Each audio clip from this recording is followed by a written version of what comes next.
Alors, bonjour frère Makoso. Mes condoléances les plus sincères et les plus attristées. Makoso, écoute ton frère.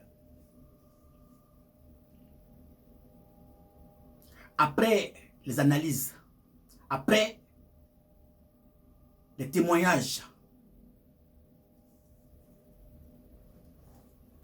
apportés ça et là,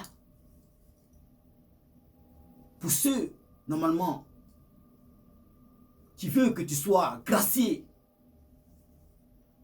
par le Tout-Puissant. Je ne te parle pas de n'importe quel Tout-Puissant. Moi, je te parle ici du Dieu véritable. Le Seigneur des Seigneurs. Le Dieu véritable qui est le Dieu d'Abraham, d'Isaac et de Jacob.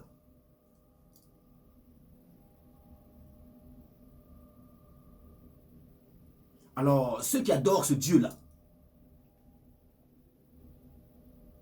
j'en fais partie. Et je sais comment il opère. Je sais comment il agit. Je sais comment il travaille. Amen. Alors, écoute-moi attentivement et très sérieusement. Parce que dans la vie, avant de pouvoir déjà trouver ou apporter un conseil à son frère,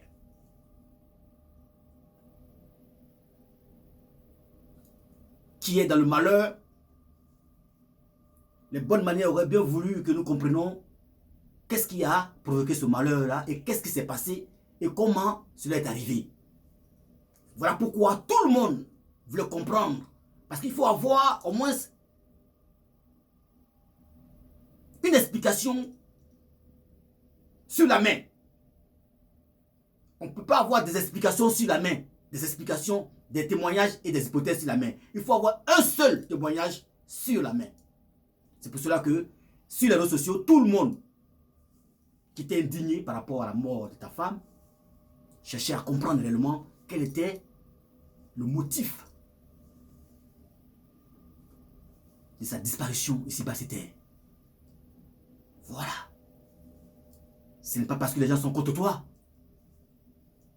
Non, non, non, non. Parce que celle qui est morte là, elle n'a pas la même famille que toi. Vous n'êtes pas jumeaux. Elle a des familles à elle. De la même manière, donc, les hommes pourraient s'inquiéter pour toi. C'est de la même manière aussi que les hommes aussi s'inquiètent aussi pour la famille de ta femme. Qui sont les parents biologiques. Qui ont perdu, eux, pas les femmes, eux, les enfants. Voilà. Donc, il faut comprendre ça. Et c'est de la même manière dont tu viens sur les réseaux sociaux pour nous dire ton point de vue sur tel sujet qui ne te concernait même pas. D'où il y avait aussi la mort dedans aussi. La mort de Didier Arafat. Tu as apporté ta fraise. La mort de DG Champion, paix à l'âme. Tu as aussi apporté ta fraise. Même dans les problèmes perso. Certaines personnes. Ça, tu ne peux pas dire le contraire. Donc, si tu vois que les gens parlent, c'est parce que tu as parlé. Lorsque certaines personnes étaient aussi dans la même situation que toi. Donc ça, c'est pas un problème, ça. Voilà. Maintenant, pourquoi je suis devant toi?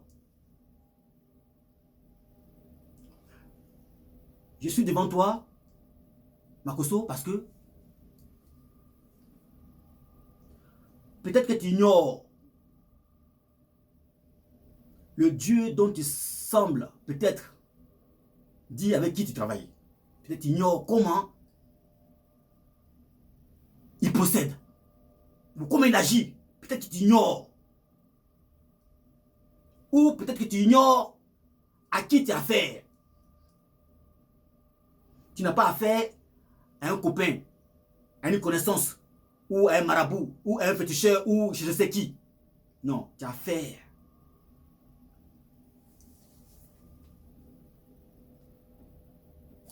au Dieu créateur du ciel et de la terre, devant qui tout le monde s'incline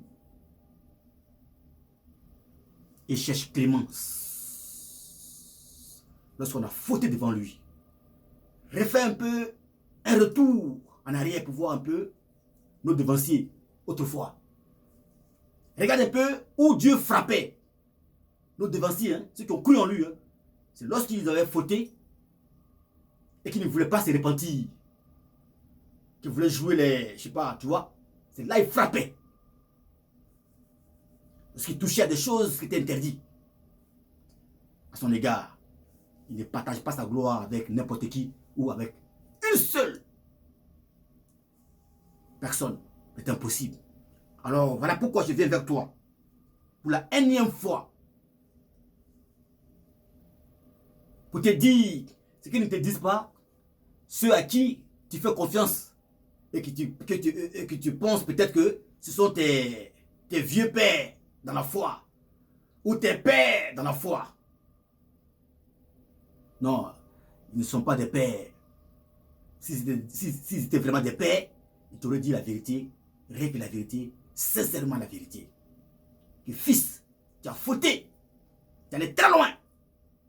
Et si tu vois que Dieu est venu et il a donné l'ordre au diable de toquer à ta porte et de frapper ta femme par la mort, c'est que toi-même,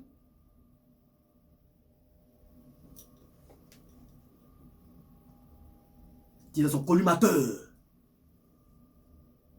Alors, Dieu permet que tu puisses te racheter. La seule manière de se racheter, il n'y en a pas 50. C'est la confession. Sincère. Totale. Tu n'es pas obligé de te racheter devant les hommes.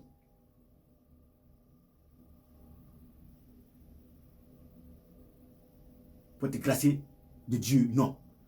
Mais, il faut reconnaître devant Dieu que tu es rentré en bourse, que tu as pris un chemin qui n'est pas de lui. Tu te confesses, car la Bible déclare ceci: quiconque reconnaît ses péchés, les confesse, les avoue et demande pardon à Dieu, Dieu est juste et fidèle de lui les pardonner. Parce que moi, mon but ici, c'est que tu sois épargné de l'épée de Damoclès.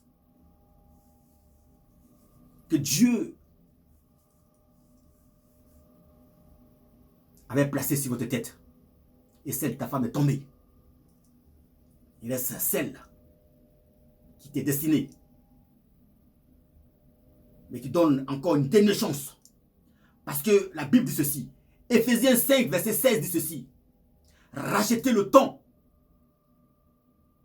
Car les jours sont mauvais. Je reprends. Éphésiens 5, verset 16 dit ceci. Rachetez le temps. Car les jours à venir sont mauvais. Alors, frère Makoso, rachète ton temps.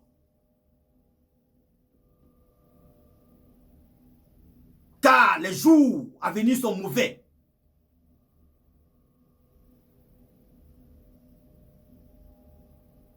De peur que l'épée de Damoclès, qui est en train de bouger dans tous les sens, il reste quelques fils qui le tiennent. Mais seule la repentance de ton cœur, sincèrement, en prenant tes filles avec toi, tes enfants avec toi, dans la chambre, et reconnaître devant Dieu, créateur du ciel et de la terre, le Dieu d'Abraham, d'Isaac et de Jacob, reconnaître tes erreurs, te confesser, les avouer et demander pardon à Dieu et de revenir à lui et de lui demander de te protéger contre la puissance des ténèbres. J'espère que tu as peur peut-être de revenir à lui, de quitter là où tu es rentré en bourse là. Tu as peur de revenir peut-être pour toi, tu es confronté encore à un dilemme. Ou tu es confronté de l'autre côté aussi peut-être par la mort.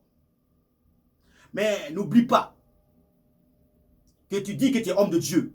Tu sais, celui à qui tout est possible, tout est possible. La Bible déclare ceci. Ce qui est impossible aux hommes, merci Jésus, est possible à lui.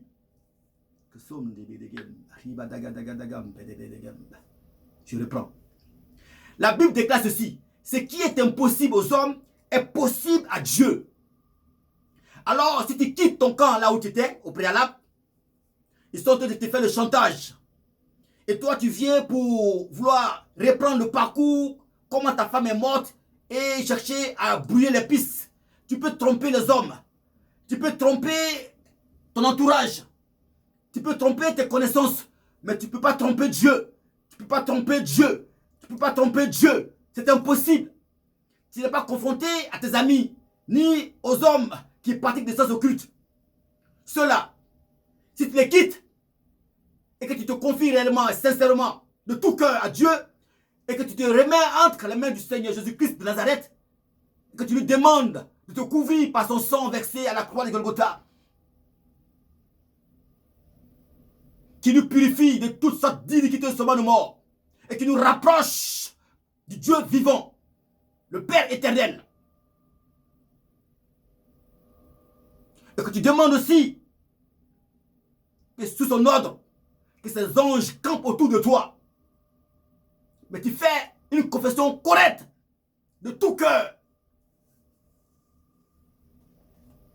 Et on verra où ces hommes passeront pour pouvoir t'atteindre. Parce que tu t'es mis dans le creux de la main de Jésus-Christ de Nazareth. Car Jésus-Christ dit ceci. Celui qui est en vous, alléluia, est plus puissant que celui qui est dans le monde. Amen. Celui qui est en nous, si tu veux. 1 Jean 4, verset 4. Pour t'aider un peu, si tu veux, après, va vérifier. 1 Jean 4, verset 4 dit ceci. Que celui qui est en nous est plus puissant que celui qui est dans le monde. Alors si tu te rachètes sincèrement que de chercher à brouiller les pistes, parce que moi je suis convaincu du témoignage de ta fille. C'est de 1. Je suis convaincu par le témoignage des mauvais esprits qui sont toujours présents en tout lieu et partout, qui sont omniprésents. Les mauvais esprits, ça ne ment pas, hein? Eux, ils se déplacent à la vitesse d'une pensée humaine, très rapidement. Dieu leur a doté de ce pouvoir-là. Alors, tout ce qui se passe dans le monde, autour de nous, pendant que ta femme tombait, tu as cru peut-être que tu étais seul. Avec ta fille, non. Et ta femme, non, non, non, non. C'est impossible ça. Dans ce monde dans lequel nous vivons, nous ne vivons pas seulement entre humains et animaux, non, non. Il y a aussi des esprits méchants. Ephésiens 6, verset 12. Vous n'avez pas à combattre contre la chair et le sang, mais contre les principautés dans les airs. Les esprits très méchants. Tu as oublié ça? Ils étaient présents. Et dans une église, ils ont confessé de leur bouche, car ils sont venus posséder le corps des femmes, et ils ont confessé et dit ce qui s'est passé réellement. Alors, ce n'est pas ça le problème. Mais le problème pour toi, devant Dieu, c'est le fait que tu es rentré en brousse. Merci Seigneur Jésus-Christ. C'est le fait que tu as divorcé. Parce que tout être humain, même s'il n'est pas croyant, il n'est pas croyant, s'il est croyant ou pas, nous appartenons tous à Dieu. Dès l'instant où on laisse Dieu et on va chercher ou toucher les sciences occultes, on va toucher d'autres choses, ah là là là là là, on est confronté à Dieu. Parce que le premier commandement ultime du Dieu vivant, c'est quoi? tu aimeras ton Dieu de tout ton cœur, de toute ton âme, de toutes tes pensées, de toutes tes forces. Et tu aimeras ton prochain comme toi-même. Point. Tu ne te posterneras pas devant une pierre taillée ou des objets taillés, ou tu ne toucheras pas à des gris-gris. C'est ton problème, ça. Amen. Voilà. Voilà pourquoi il faut te confesser. Tout simplement, tu te confies entre les mains du Seigneur Jésus-Christ de Nazareth et tu te recouvres de son sang précieux. Sincèrement. Parce que si tu comptes sur les pasteurs, les 1600 ou 1000 combien de personnes qui sont derrière toi là, pour prier pour toi, mais c'est comme tu n'avais rien fait. Un aveugle, peut-il conduire un autre aveugle? Nous dit le Seigneur Jésus-Christ. Et je réponds non, comme le Seigneur l'a répondu. Non, un aveugle ne peut pas conduire un aveugle. C'est impossible. Alors, un mystique ne peut pas prier pour un mystique, pour lui ouvrir les cieux, afin que la grâce de Dieu puisse le recouvrir et l'épargner de la colère de Dieu. Voilà pourquoi je viens vers toi, pour te dire, arrête de vouloir te justifier de façon bizarre et de façon, je ne sais même pas comment, tu peux endurcir ton cœur. Parce que le diable vient souffler ton cœur pour dire, parce que le diable veut que l'épée de Damoclès ça tombe sur toi aussi. Alors il vient, parce que lui ne veut pas aller tout seul dans l'enfer. Il vient et puis il dit, oh, défends-toi, continue de dire que c'est pas toi. Mais c'est pas ça, c'est pas le fait que ce soit toi. C'est le fait que tu sois rentré en bourse. Il faut divorcer avec tes alliés d'hier. Les sens occultes là. Voilà. Et de venir reprendre normalement une vie de Christ. Parce que tu as du monde derrière toi. C'est pour ça que Dieu n'a pas frappé d'abord par toi. Il y a du monde qui ont été bernés. Et il y a du monde derrière toi qui te suivent. Alors, tu ne peux pas partir comme ça. Oh, si tu te confesses et que tu reviens au Dieu véritable, toi-même tu serais épargné, tu serais sauvé. Et ceux qui sont derrière toi aussi, tous les 1600 là, pasteurs là, tes paillassons là, eux aussi, ils seront aussi sauvés. Parce qu'ils vont aussi se ranger. Parce que nous sommes dans les derniers temps. Je crois que ceux qui ont des oreilles pour entendre la parole de Dieu, qui lisent la Bible, ont déjà compris que tous les signes précurseurs sont ouverts pour la venue de notre Seigneur Jésus-Christ de Nazareth. Alors, avant de venir établir son règne sur la terre, il doit balayer tous ceux qui ne sont pas de lui. Alors, frère, c'est pour ça que je viens vers toi. Confesse-toi, comme ce qui a fait le brigand qui était cloué à la croix, comme le Seigneur Jésus-Christ de Nazareth. Il n'est pas allé à l'église. Il n'a jamais mis ses pieds à l'église. Amen. Mais qu'est-ce qui a fait qu'il était sauvé? Parce qu'il s'est confessé. Le fait de reconnaître que le Seigneur Jésus-Christ n'est pas comme eux, il est en train de dire là que lui, il n'a rien fait. Il est juste. Or, la Bible dit quoi? Celui qui reconnaît que Jésus-Christ est Seigneur et qui confesse de sa bouche que Dieu l'a ressuscité d'entre les morts, il l'a élevé dans les cieux et l'a fait asseoir à sa droite, sera sauvé. Alors, voilà pourquoi ce brigand-là, qui n'a même pas mis ses pieds à l'église, il s'est confessé et il a eu la grâce de Dieu sur lui.